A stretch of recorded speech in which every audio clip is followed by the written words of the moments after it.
Good morning, ladies and gentlemen.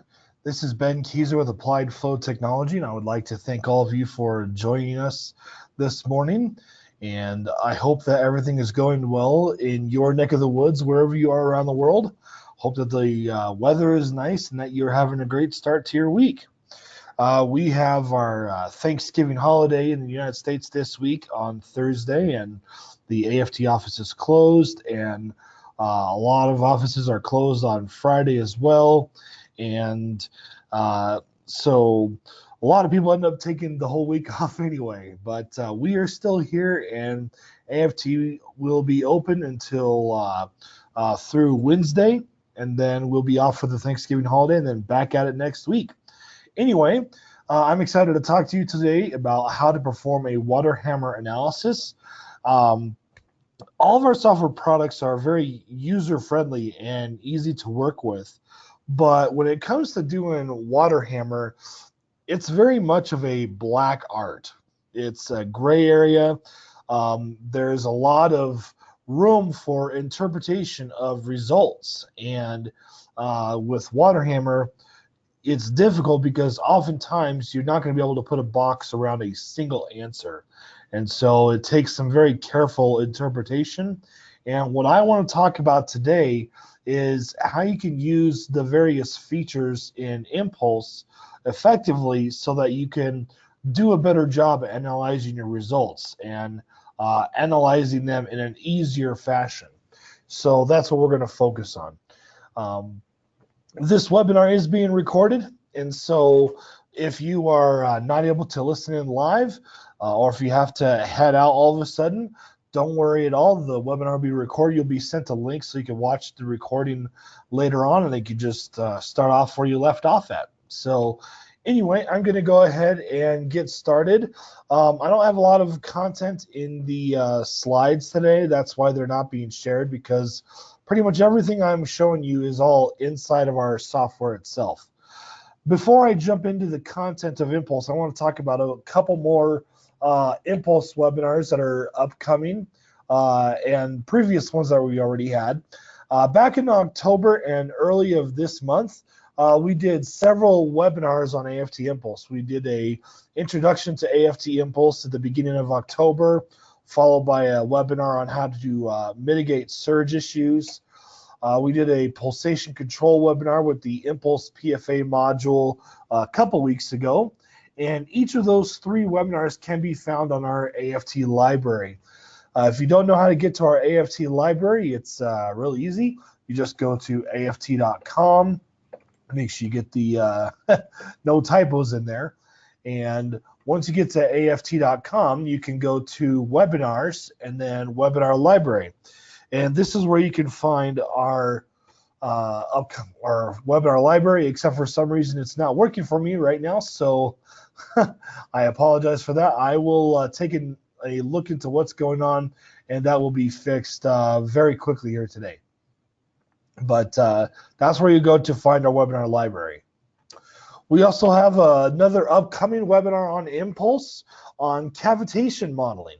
That webinar is going to be on Wednesday, December 5th, Mountain Standard Time. And as usual, if you're not able to make that time, still register, and that way you'll be able to watch the link of the webinar later on at your leisure. So you'll learn a lot of good tips on how to evaluate cavitation with Impulse in that webinar. And also, we just released AFT Impulse version 7 last week. And so we are in our launch process right now. And so stay tuned to our website. We'll be having a new versions or new features webinar for AFT Impulse 7 coming up in the next few weeks, next month or so. So keep an eye out for that. A couple other useful tools for learning AFT Impulse is our video tutorials. We've got several of them. And these are the video tutorials that are absolutely crucial to watch. The quick start video will give you a good high-level overview of the interface and how to use the software. The sectioning video is really important, so you learn how to section your pipes effectively and avoid unnecessarily long run times. And then these 4 videos here talk about the different types of transients that you can do, and they will educate you on what the difference is between time transients versus event transients. I will talk about that a little bit today, and so you'll see them in action, but those videos will focus on each of the types of transients one by one. And then finally, we have several videos that are, they were our Impulse 6 new feature videos, but they all introduce the graphing capabilities, which are really important and useful for evaluating Waterhammer. And the reason for that is because when you're evaluating your Waterhammer results, it's all graphing. Pretty much every result that you're evaluating, you're going to be looking at with a graph, and you're going to see a lot of that today. Now, what types of transients should you consider? Well, there's two classes that can occur. There's transient initiators. Those are things that will cause Waterhammer to happen in your system. And so if you watch the Quick Start video tutorial or the Introduction to Impulse webinar, you'll learn a lot more about the basics of Impulse itself. And so you'll see the sudden valve closure example that will cause Waterhammer. You can also have pump trips or VSDs for pumps changing over time. A lot of different things can cause Waterhammer, and Impulse is going to model anything caused by a mechanical transient. The other class is where you will have transient responders. Examples of that are, surge suppression equipment, check valves, gas accumulators, surge tanks, control valves, anything that will respond to other transients in your system will also initiate transient responses themselves. The reason why that's important to pay attention to is because you can have pressure waves that superimpose in a way that gives you really high or low pressures to occur. And I'll show you an example where you'll be able to see that happening. And with the graphing capabilities, it'll make it a lot easier to understand what's going on there. Okay, so I'm going to start off with this simple example here. The situation is that we are pumping water up a hill, and we experience a sudden pump trip. And when the pump trips, I have a check valve here, and my check valve is set up to close based upon some velocity. And then I have a gas accumulator in place to suppress those surges. And what we're going to look at is how the results are different between when you have a gas accumulator in place and when you don't. And so let me go ahead and turn to that example here in Impulse now. Okay, so here's my system. And on my pump property window, as you can see here, we have changed the way that the pump property window looks in Impulse version 7. And so there's a lot easier ways to be able to define your pump, to be able to see what you're doing and make sure you're doing things properly. There's also a new pump as turbine option where you would put your pump and it would be ran in reverse. And so that will be where you have fluid flowing through your pump in order to generate power. And so that's a common thing that's done sometimes if you generate a little bit of power and turbines are too expensive. So that's an option there. And my transient here that I'm doing is a pump trip. And so I'm doing a pump trip with inertia, and that is going to account for the inertia of the fluid, the impeller, and the motor. And when my pump trips, you're going to be able to see how the pump speed decays over time.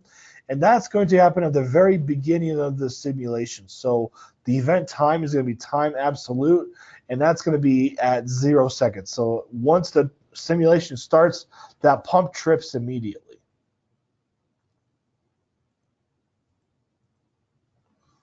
All right, the next thing that we have here is our check valve. And with the check valve, I'm doing a simplified model where I just do a user-specified fluid velocity. So once my fluid velocity drops below 0 feet per second, then my check valve will close, and I need a pressure of 5 psi D in order to reopen it. And so that's how my check valve can potentially chatter during the transient. Now, I bet you're wondering what this little ampersand means here. That little ampersand is a new feature that came out with Fathom 10, Arrow 7, and Impulse 7, and it's advantageous because it simply means that you have fittings and losses inside the window here. And so you've got an additional K factor. That ampersand is telling you that you've got some additional fittings and losses in your pipe. Lastly, I've got my gas accumulator. And my gas accumulator is going to be pre-charged with an initial gas volume of half a cubic foot. And then I'm going to model a short connector pipe. That way the fluid inertia in the connector pipe is still accounted for. But the advantage to doing it this way, rather than using an actual short pipe connected to your accumulator, is because if you model this short pipe with the pipe drawing tool, you might have a very short pipe like this, and that can really offset your sectioning and cause you to have really high and unnecessary run times. And so this is an effective way of being able to lump in that effective pipe loss characteristics with the junction itself. So I would recommend doing it that way. All right, so let me turn my pen off here. And what we're doing here is in the transient control window, I am running the simulation for a period of 30 seconds, and I'm saving every time step, and I'm using the discrete vapor cavity model for evaluating transient cavitation. The thing is, what's going to happen here is when the pump trips, the fluid will not be able to continue flowing uphill. Instead, it's going to flow downhill. And at some point, there's going to be flow that's going to go through the check valve. That check valve is going to slam shut. So that's a transient responder, like I was talking about in the previous slide, where the initiation of the transient is this pump trip, but once the system starts responding, you'll have a new junction that will close, and that transient will interact with all the other transients in the system, and that can cause some complicated things to happen. Now, one other thing I want to show you is on the pipe station output tab. This is where you can save which pipe stations are going to be saved to the output file. And so by default, Impulse is only going to save the inlet and the outlet of each pipe station. Impulse has to break each pipe up into bits in order to do the transient mass and momentum balance calculations with the method of characteristics. If you were to go in here and check all the boxes and save all stations just like how I'm doing, all I did was I clicked all to check all the boxes, and then I set this drop-down menu to all stations and clicked on the button right here. And what that will do is it's going to save all of the intermediate pipe stations inside of a pipe. So if I have a pipe here, and this is my inlet, and this is my outlet, when you do this, it's going to save all the intermediate pipe stations along the pipe. Now, this will increase your runtime a little bit, as well as your output file size, so it can make your model run a little bit longer. However, it's very advantageous to do this because when you go to evaluate your results, let's say that you want to know what is happening at this pipe station right here. Well, if you include that pipe station's output to be saved to the file, you can generate a transient pipe graph for that particular station. The other reason is if you want to animate what's happening in the entire pipe, there's two animation options. There's an animation with solver and an animation with output file. The reason why it's helpful to use the animation with the output file is if you upfront save all of your pipe stations to cause maybe a little bit more runtime, when you do your animations and you start to see your results go crazy, what you can do is you can pause the animation and then you can back up a few time steps. And when you back up a few time steps, it makes it really easy to slowly step forward again, one time step at a time, to evaluate where your pressure spikes are happening. So you're going to see how I will do that when I start running my model here. So that's what we have going on for our model. It's also important to save your junction results. So I want to make sure I'm saving the output data for my pump, my check valve, and my gas accumulator. That way I can do some transient junction graphs as well. All right, so click OK. And what I'm going to do here is I'm going to select everything, and I'm going to go to Edit and then Duplicate Special, and I'm going to increment all my pipes and junctions by a value of 100. And the reason for that is because I want to have two systems on the same workspace. It'll make it really easy to see that pipe 1 corresponds with pipe 101. And I'm also going to create a group while I'm at it. So when I check that box to create a group, it asks me for a group name. I'm going to call it without accumulator. And so here's my group window, my group manager. And so when you use the group manager, it makes it really easy to do different types of plots. So when you have multiple flow paths, which you'll see in the next example I'll show you, it makes it a lot easier to evaluate what's happening in your different flow paths all at the same time. So right now, I'm creating two different groups. There's my first one, and then I have this green paste preview mode. And now I'm going to select these pipes and junctions, and I'm going to go to Edit, and then I'm going to go to Groups and Create. And this will be called With Accumulator. So I've got two groups, with accumulator and without accumulator. And I will click OK. And I just need to go through and resection my pipes really quick here. There we go. Then transient control. Perfect. So everything's ready to run.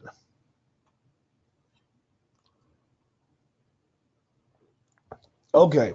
So while this is running, some things that we want to look at is what's the maximum pressures in the system when my pump trips or when my check valve closes? What are the minimum pressures? Well, here's the thing. If you're looking at maximum pressures, you're doing a pump trip. So typically, your maximum pressure is going to be at the steady state operating pressure, whatever that pump discharge pressure will be. So there isn't really going to be very much cause for seeing high pressures that spike.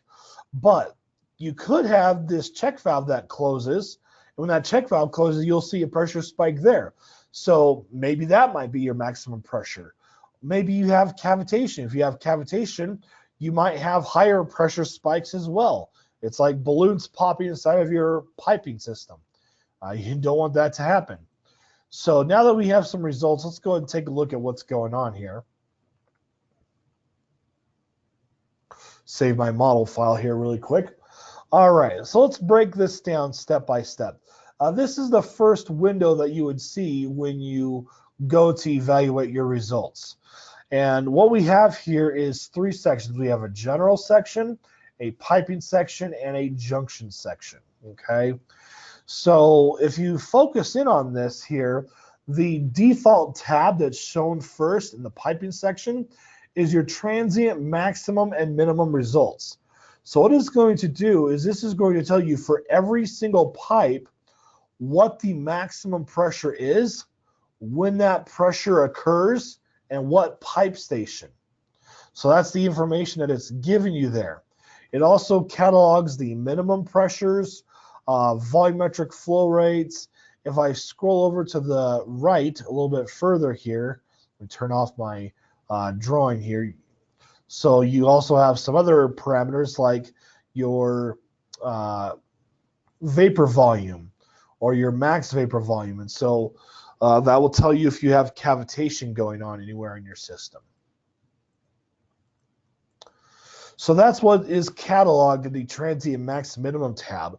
If you go to the transient output tab, let me collapse my junction section here real quick. If I expand pipe 1 and pipe 2 and pipe 3, these are all the interior pipe stations results. And right now you're looking at the results for the very first time step. So this is type step number 1. If I go down here to the time scale bar, what I can do is I can move forward one time step at a time. So if I go forward, there's time step 1, time step 2, 3, 4. That should not have changed my zooming. Okay, so this will tell you all the results that are happening in each pipe station one time step at a time. Now, you're never going to be using that for evaluating your results. Maybe there's one time step that you care about. Maybe that might be why you would use that option, but ultimately you're going to be doing graphing, which I'll be showing you very shortly. Last tab is the pipes tab, and this just catalogs all of the steady state results for your entire system. So what you can see here is that the system with an accumulator, I think I forgot to do something here.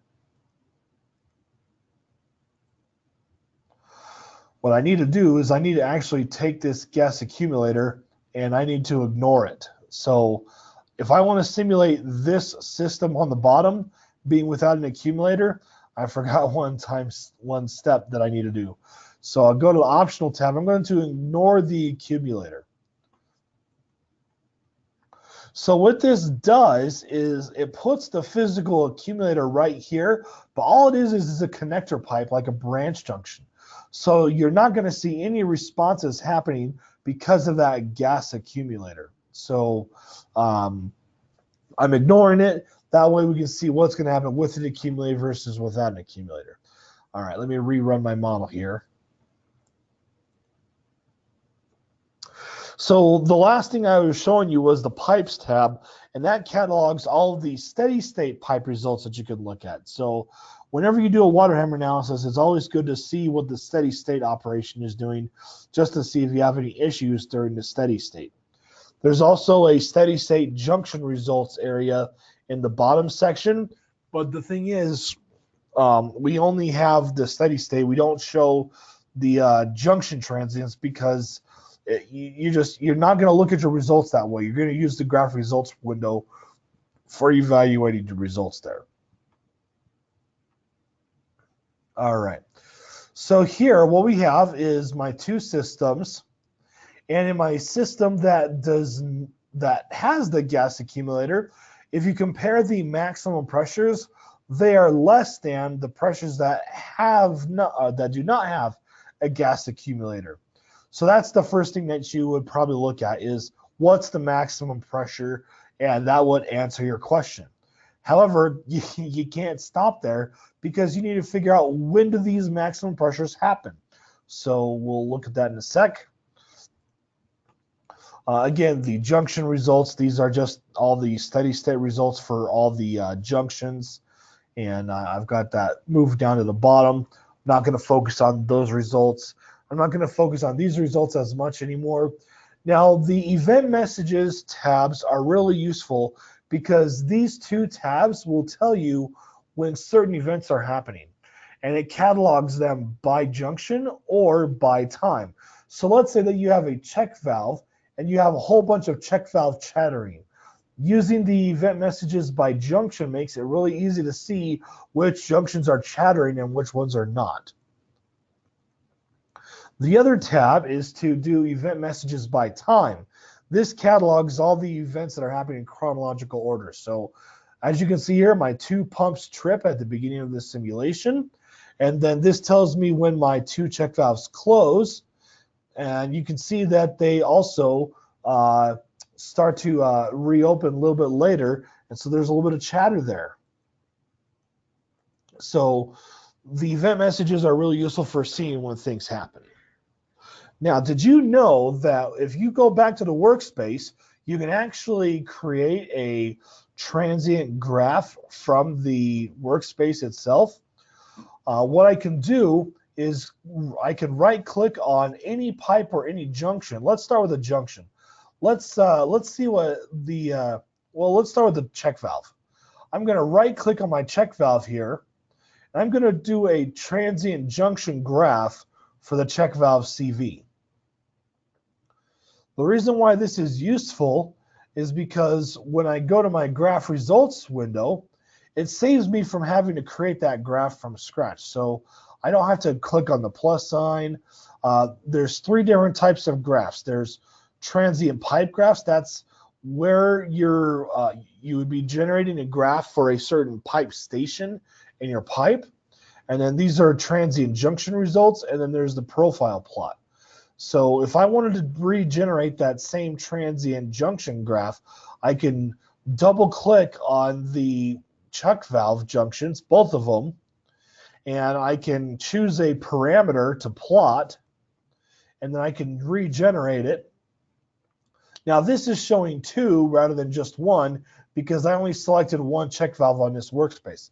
If I selected 2 of them, it would have shown this. Okay, and so as you can see here, there's some check valves that close, and then what we want to look at is what does the pressure response look like at the valve? Well, if I click on both of my 2 check valve junctions and I right click, I can also do a transient pipe graph. So if I choose this option, it will generate transient graph for my connected pipes, the inlet and the outlet. So let's see what's happening on the inlet and outlet pressure for both of those junctions.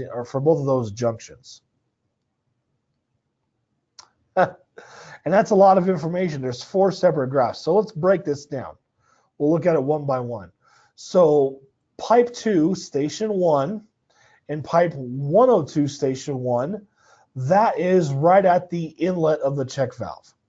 Okay, so all I've done is I've graphed that outlet of those 2 pipes in one shot. And if you look at them, you can see how the results compare. With using the gas accumulator, which is the red line here, there's a lot less chatter going on and a lot less noise versus if you do not use a gas accumulator. So if you don't use a gas accumulator, you can see that those pressure oscillations here are much more significant. Not huge, but certainly something that you might be or that you might want to pay attention to. Now let's look at downstream of the check valve. What I can do is I can toggle off these check marks here, and I can turn on my pressure downstream of the check valve. And so as you can see here with the when you're using a gas accumulator, you can follow the blue line and you have a much smoother response in the transient pressures over time versus the green line. Without a gas accumulator, you have a lot more significant oscillations there. It takes a lot longer for those pressure waves to dampen out. Now, what I have done here is I have plotted 4 separate graphs all on one plot. This is showing the transient pressure at the inlet and the outlet of both of my check valves. What I might want to do now at this point is I want to file this graph away to look at it again later. So I'm going to click on this folder here with the blue plus sign. I'm going to call this transient pressures at check valve. The reason why I've done this is because if I go back and I change something in my model, I don't want to have to go in here and reset these parameters every time. Because when I do the transient junction, I'm actually looking at a transient pipe graph here. And so if I wanted to do this manually, what I would do is I would click on any of these pipes here, and I would double click on their individual pipe stations to add them into this list. Once you get them into this list, you can go to the formatting tab and you can change the formatting. You can change the colors that you're using if you want.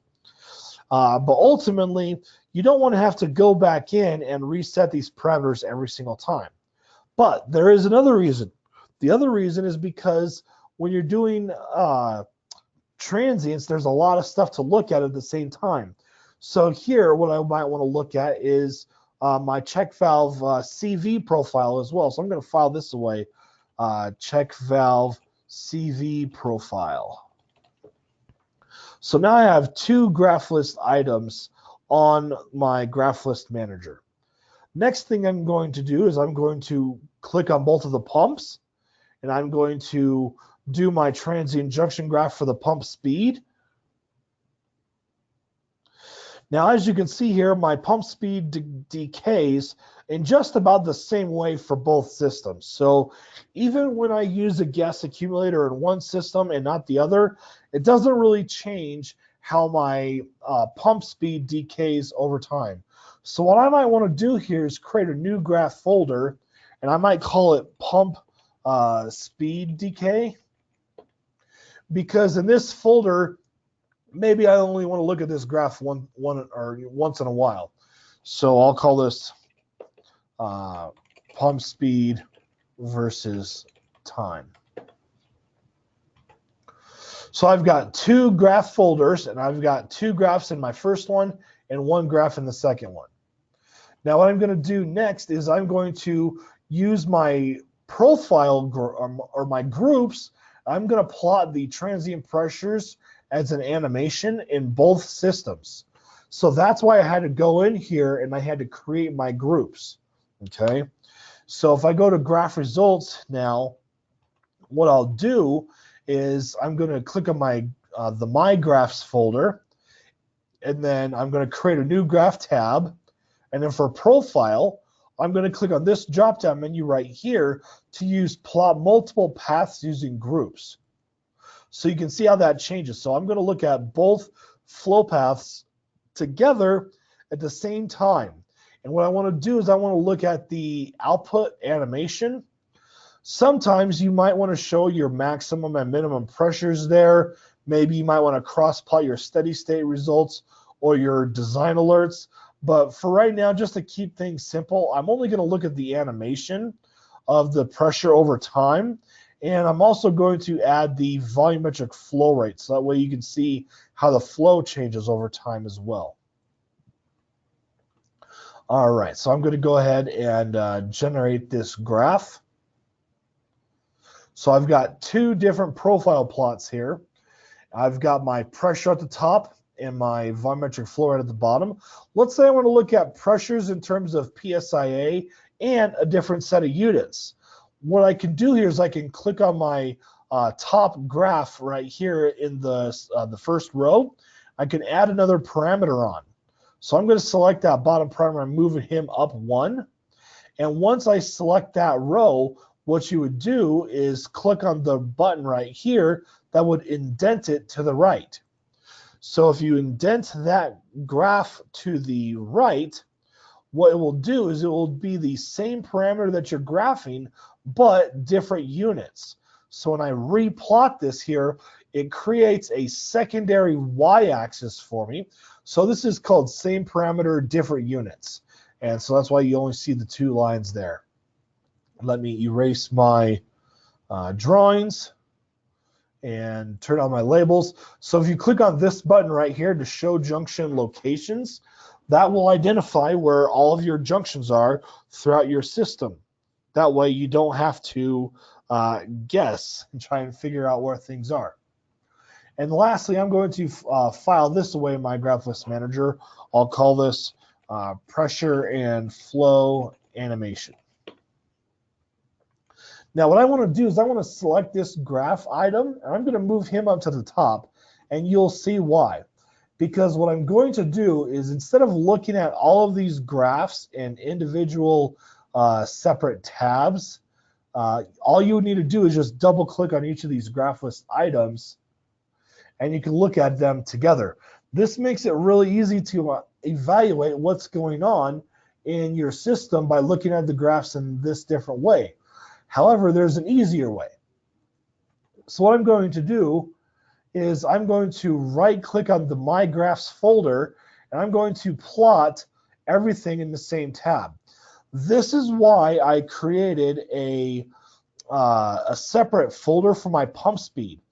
It's because I'm looking at a lot of stuff, and because my pump speed decays in the same way, regardless if I have a gas accumulator or not, I didn't want to show it with all these other graphs at the same time. So that's why I kept it separate. So here's why this is so useful, is what I can do now is I can click on the thumbtack of my quick access panel, and that will collapse the panel and give me a little bit more real estate on my graph that I can see what's happening. So what we're going to watch here is several things happening at the same time. We're going to see how the pressure changes over time for both flow paths with and without a gas accumulator. We're going to see how the flow rate changes over time. And then we're going to see how the pressure changes over time at the check valve. Also, we're going to see how the pressure changes over time with the when the check valve closes. So watch what happens when I press the play button. When I press the play button, you'll see here that the pressures and flow rates begin to drop off because my pump is losing pressure. Now let's pause this really quick. If you pay attention to what's going on, the system with a gas accumulator, it is losing flow, or the flow is decreasing faster. But what's going to happen is it's going to stay, or it's going to be compensated by the gas accumulator, and the pressure is going to be maintained. The pressure without accumulators, it's going to drop off a lot faster. So I'll keep playing that here, and we'll just, I'm going to speed it up a little bit. This time scale on the top allows you to move faster or slower in time. That way you can see things happening really quick. Now, this is exactly why I said when you are doing your transient control is to save all pipe stations. The reason why is because if you save all pipe stations and you animate using the output file, here's what you're able to do is, if I cancel out of this here, I'm able to, I started to see some pressure responses happening right there. Well, what's causing that? Okay, things are starting to get a little chaotic. What I can do is I can pause the simulation, or I can pause the animation, and then I can use this button to move backwards or forwards in time. So let's do that real quick. I'm going to move backwards a few time steps, and we're going to figure out why does that blue pressure profile start changing all of a sudden. Well, the answer is if you focus in on the check valve graph right here in the bottom right-hand corner, what you're seeing is the CV profile is just about to hit 0. So that check valve is about to be almost completely closed because you do have reverse flow through that path. So when you start to see the reverse flow, that's when my check valve starts closing. It's not instantaneous. I said it to take, a few milliseconds for it to close for a few time steps. But what I can do here is I can zoom back out to 100% on that graph. And as I move forward in time, you'll see how the red time ticker for the check valve on the bottom, once that hits 0, that's when you're going to see the transient pressure response. That's because you've got reverse flow in that path.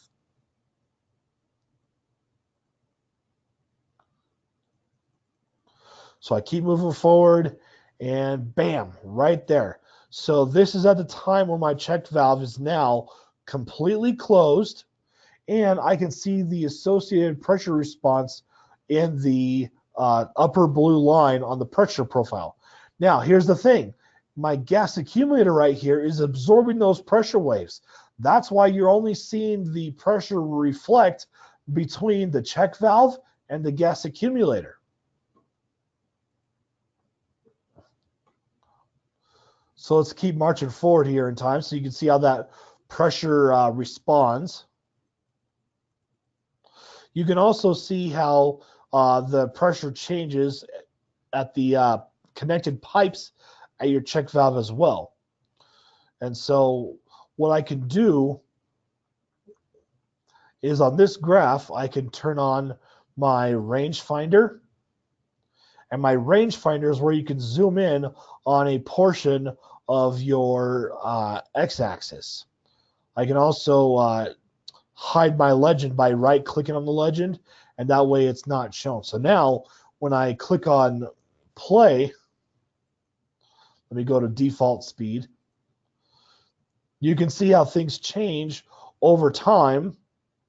Now, if you follow the red line in the bottom profile down here, you can see how it's gone to 0. So now the check valve for the system without a gas accumulator is about to close.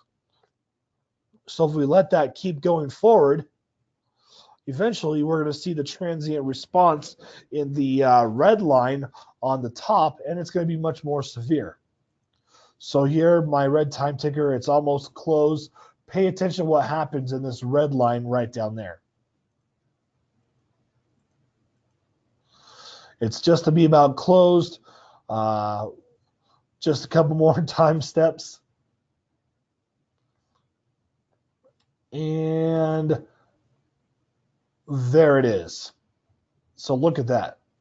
Now, what we're watching here is the check valve with the system without using an accumulator is fully closed. So that's why you see a pressure spike right here. That pressure spike is now propagating itself all the way down to the end of the piping system. And then what's going to happen is that pressure wave is going to reflect between the downstream reservoir and the check valve. And that pressure is going to keep oscillating back and forth over time. Speed this up a little bit. If you were to watch the blue line, though, for the pressure response, this blue line changes a lot more slowly. And the reason why it changes a lot more slowly is because you have a gas accumulator that is absorbing those pressure waves. So if you watch this, yes, you would see the transient pressure here change over time, but it's going to change a lot slower than it will here. Now, what has happened is we've got some cavitation. So when those pressure spikes, well, let me go ahead and just pause it and I'll back up a little bit. So this is why animating using the output file is really useful, because you can back up in time step. If you're animating using the solver, it's not possible to do this.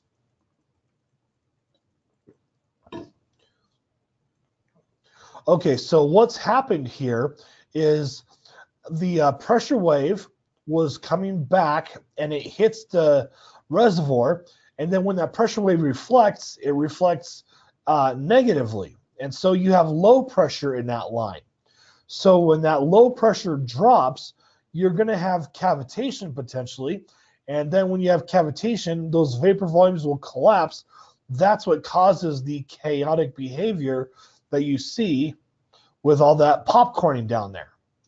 So all of this chaos here is instigated by cavitation.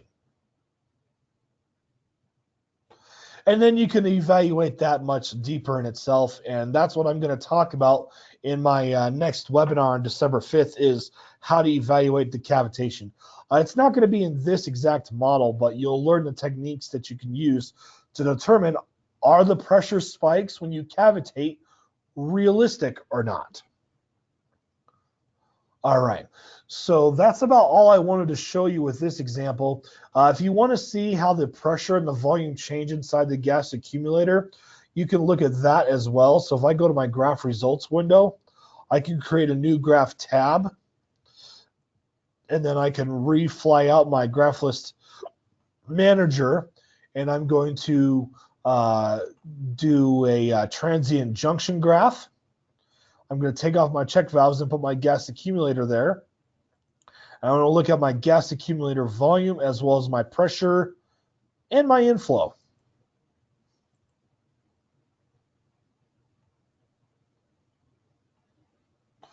If you right-click on any of these axes titles, you can modify their title. So we will call this GAV for gas accumulator volume.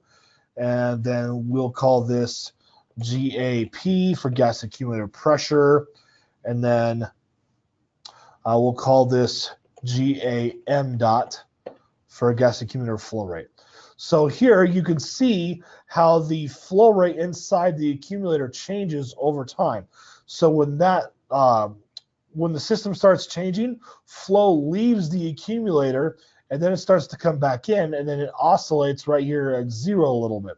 And that's showing you how the gas accumulator dampens out the pressure waves and the flow rates over time. And of course, what I can do with this is I can file this away as my graph list manager. I can call this GA, V, P, and M dot. You can give it basically whatever name you want.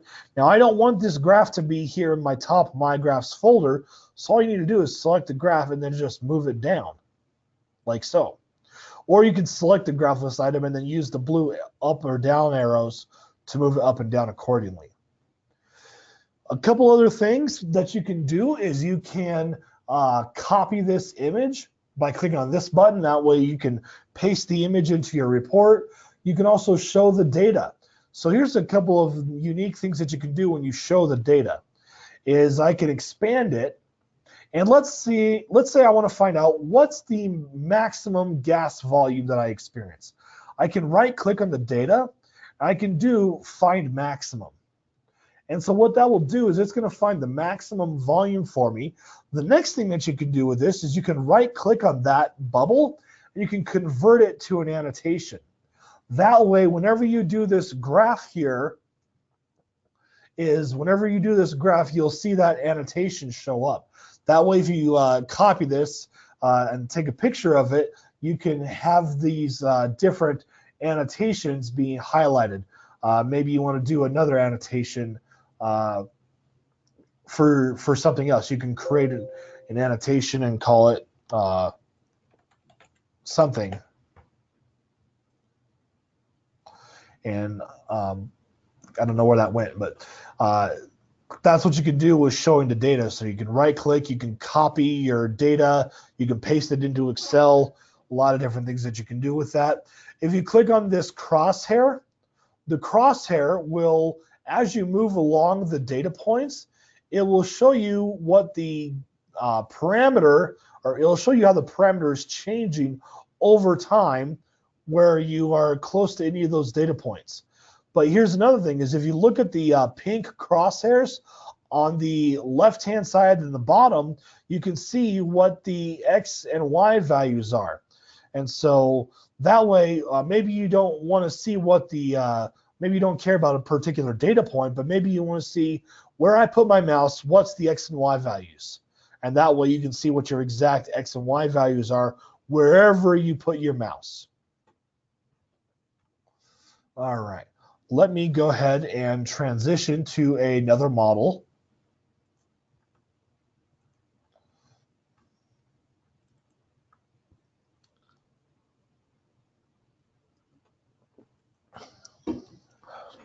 Okay, now the thing I want to mention really quick here is these examples that I'm showing you, they are not out of the ordinary. They are included with our examples help file.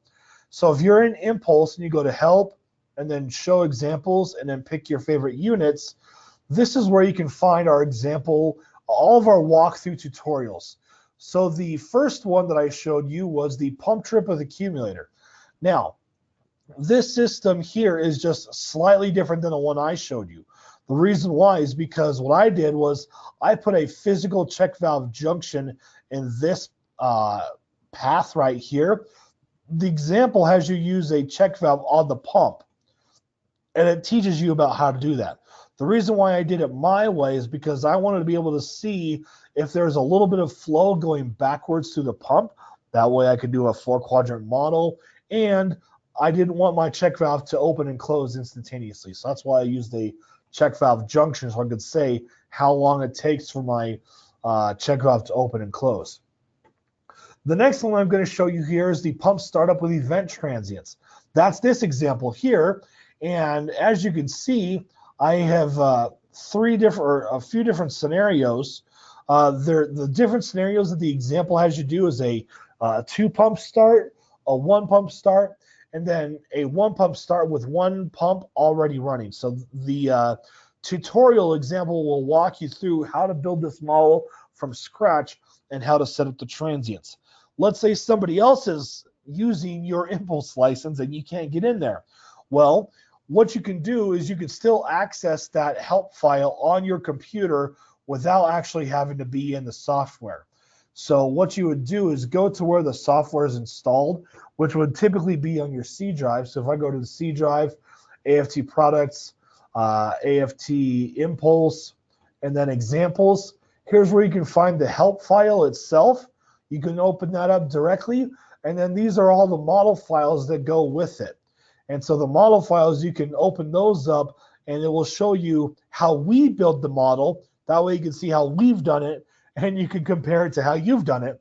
And that way you can see if you're getting the same answers as we are or not.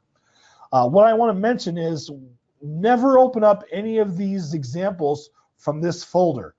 Copy the folder and save it somewhere else on your computer.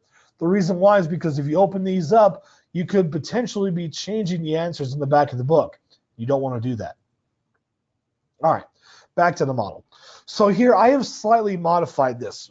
I've modified the two pump start scenario in a couple different ways.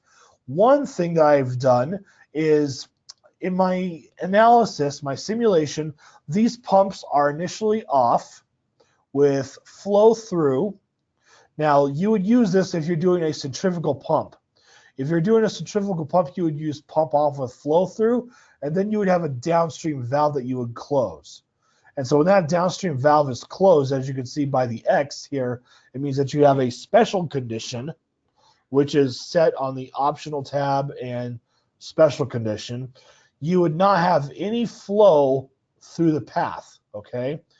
And that way your pump would not have any flow through it in reality. So when you're modeling a centrifugal pump and you want to do a pump startup, this is how you do it. You would specify pump off with flow through, and then you would have a valve downstream that would be closed. That way you wouldn't have any impeller movements by having gravity flow, essentially. So that's my pump trip, or my pump start, and it's going to come up to speed in 2 seconds. I'm doing it very simple without inertial model, so it's coming up to speed in 2 seconds right here. Not accounting for inertial effects, but maybe this is how it actually does it, so that's fine. In the downstream valves, I have a slightly different transient than the example does. In the example, it has you use a time transient. What I'm doing here is I'm doing an event transient instead. So I don't want my valve to just start opening because my simulation is running. I want it to open because of some criteria.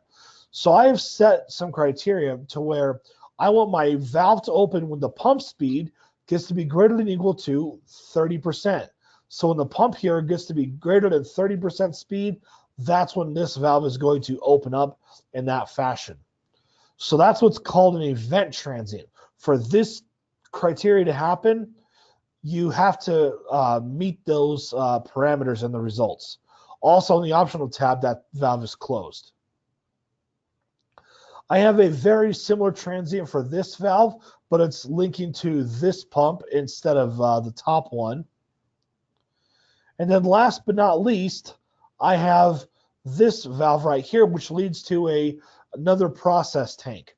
So here's the situation, is this valve is initially closed, and I want this valve, which has logic, to open up once my pressure gets to be greater than 45 psig at pipe 7. Where is that pipe? Well, that is located right here. So when the pressure at this point right here gets to be greater than or equal to 50 or 45 psig, that's when I want to open my valve. Now, I'm doing kind of an emergency situation where you have the logic that's opening the valve, but I'm using a dual event sequential. So my dual event sequential has a second transient that could potentially happen.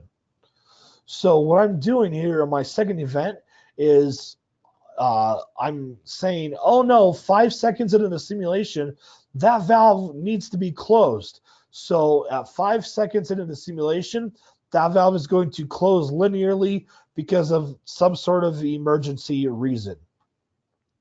Now what we're going to look at is we're going to see how we have 2 pumps in parallel, as you can see, and we've got 2 flow paths. The 2 flow paths have very different piping.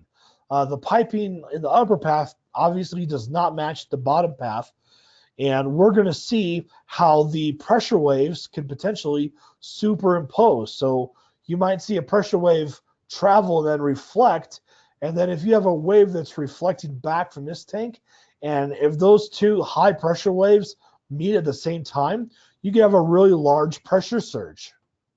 And so that's why you want to analyze this and see what's going to go on. Again, in this analysis, I'm running the simulation for 20 seconds. I'm not going to do variable resistance. That way things solve a little bit quicker.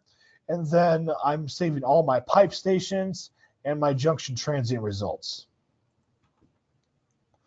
Now, what I'm going to do here is I'm going to create my 2 groups again.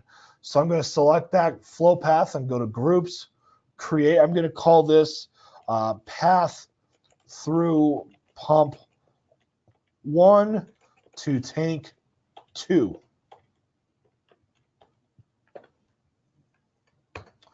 Next, I'm going to deselect those pipes and junctions.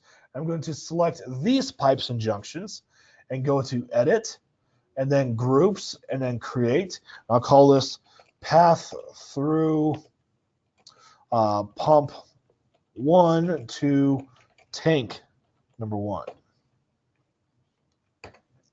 Now, obviously, you can do another path where you turn these things off and then you select those guys here. But for the sake of time, I'm not going to consider this secondary pump path.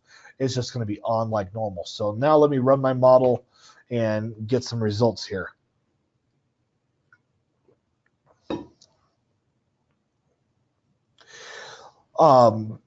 What you're going to see after the simulation is done running is you're probably going to see a lot of red warnings, and they're going to be talking about variable pipe resistance. That may seem like a very scary big red warning, but here's the thing. Not just because it's a warning makes it bad. You have to read the warning and what it's saying, and you have to evaluate if it's going to be a problem or not. So as you can see, I've got warnings here. So this is telling me that I have friction factors that could potentially change. I'm not using variable pipe resistance. So it's telling me what my friction factor is at steady state conditions, which is a fairly large value, and it's telling me what my maximum friction factor is at maximum transient flow. So if you see a really large value for your initial friction factor, you don't want that to be used throughout every time step in your analysis. So that's where on the analysis tab, you would go to transient control and you would turn on variable resistance. Now, I'm not going to talk any more about this because I wrote a blog on it a long time ago. If you go to aft.com, let me pull up our website and show you where our blog articles are. So we go to aft.com, and then under Learning Center, go to Tips and Tricks. You can do a keyword search for variable resistance. If you do a keyword search for variable resistance, you will find my blog article right here, and this will tell you when you would use variable resistance and why you would use it. And look at that, I almost wrote it exactly 2 years ago. All right, back to the model here. So right now, I'm ignoring those warnings. They are not severe to my analysis. I've still got good, accurate results. If I go to turn on my pipes here, you can see what the maximum pressures are in my system. If you scroll over to the right, You can see if you're cavitating, and I do have very small amounts of cavitation, but I'm using the gas cavity model, which is essentially always cavitating a very little bit. I'm not going to go into detail about that right now. I'll talk about it more in my cavitation modeling webinar. But let's take a look at the event messages. Here, I have my first two valves opening right here at around 0.6 seconds. And then my secondary valve that leads to process tank 1, he starts to open at 1.5 seconds. And then 5 seconds later, he closes. So let's do some graphs. So what I'm going to do is I'm going to go to Profile, and I'm going to turn on my plot multiple paths using groups. And let's just focus on the pressure as well as the flow in those two different paths.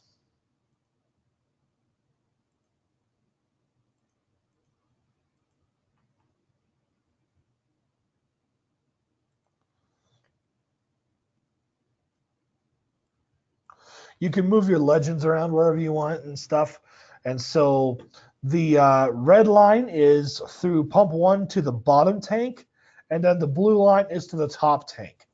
And so I'm going to go ahead and play the animation, and we're going to see what happens here.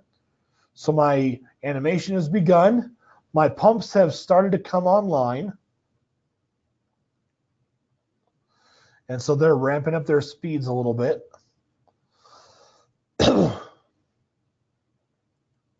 So let me just identify where that's happening. Way down here, that's where my pump is. So now what has happened is my pump has reached 30% speed. I could plot my transient pump speed as well. That way you can see exactly when that happens with the animation, but I'm going to ignore that for right now. So this is where you start to see a little bit of a response, because now that your valve is open, because your pump is at 30% speed, now you're going to start to have flow through your system.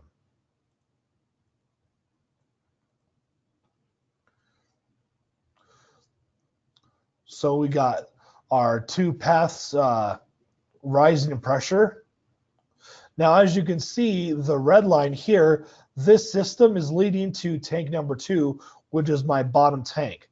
And so that's why you see this as not having anything yet, is because that valve is not opened up.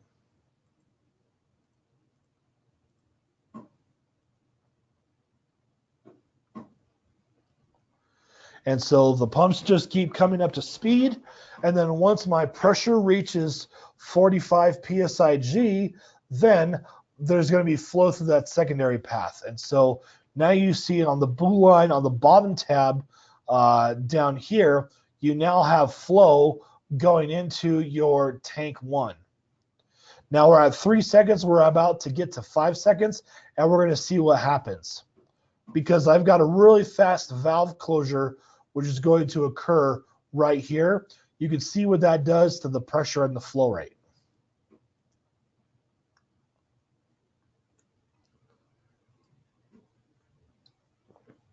I'll speed it up just a little bit more. Okay, so now that valve starts closing. I'm sorry, the valve is J9. That's the valve right here at the blue line. And so where you're going to see the valve closure is right here and right here. This is tank number 1 at the top, and this is tank number 1 at the top as well. So you're going to see pressure waves reflecting between those 2 points. And then you'll see how the red line to tank number 1 on the bottom interacts with these pressure waves here. So I'll set it back to default speed.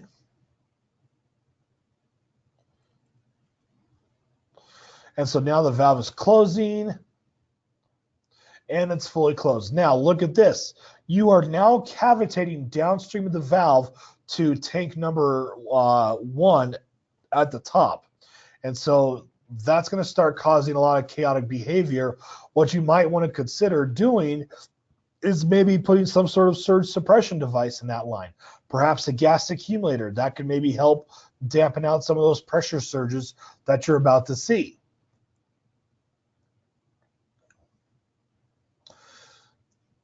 So now you can see the blue line up here where it's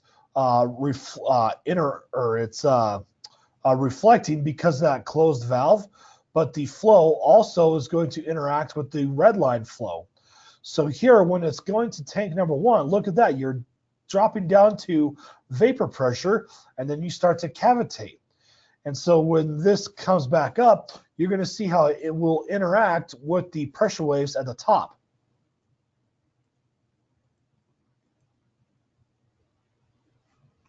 So if you follow that red pressure surge to your cavitation, bam, it interacts with the other pressures, and then you can have some more severe pressure responses. So this is where it's really important to take a deep look at cavitation or at your results with using the animation capability. It's this one right here, animate using either the alpha file, which is a really good one, or the solver. You can add multiple parameters. That way you can see what's going on with the pressure and what's going on with the flow at the same time. When you watch those things together, it will answer a lot of questions about the strange pressure responses that you might see. Also, when you create multiple graph tabs or you have multiple graph list items and you're watching your animations as your transient pipe results change or your transient junction results change, this will give you a very good knowledge into your system of what's happening. And so that's what I wanted to talk about in today's webinar, was how to use the different graphing capabilities to evaluate your Waterhammer. Because if you're looking at this and you are, one idea that you can do is, let's say that you want to just consider one graph. You can do both pressure and maybe vapor volume. So if you have cavitation that's happening, what you would see is when the pressures drop to be really low, as you can see here on the top, my pressure is dropping. Once that pressure drops to vapor pressure, you're going to see a vapor volume start to form right down here, and you do. So that vapor volume grows, and then once that vapor volume collapses back down to 0, so here it's collapsing to 0, that's when you see a pressure spike right there. And so when you animate the results in this same way and you look at the same thing in different parameters like this, it makes it a lot easier to be able to see what's going on in your system. And this is the best way to analyze your Waterhammer results. It'll make it a lot easier. Anyway, that is my webinar for today. I would like to thank all of you for joining me. And if anyone has any questions, please don't hesitate to contact me at benkeiser@aft.com. That's BENKEISER@aft.com. You can also contact our support team at support@aft.com, and I'll be glad to help you. Thank you very much, everyone, and I look forward to seeing you again on Wednesday, December 5th for the cavitation webinar. Take care, everyone, and have a wonderful Thanksgiving on the behalf of the United States.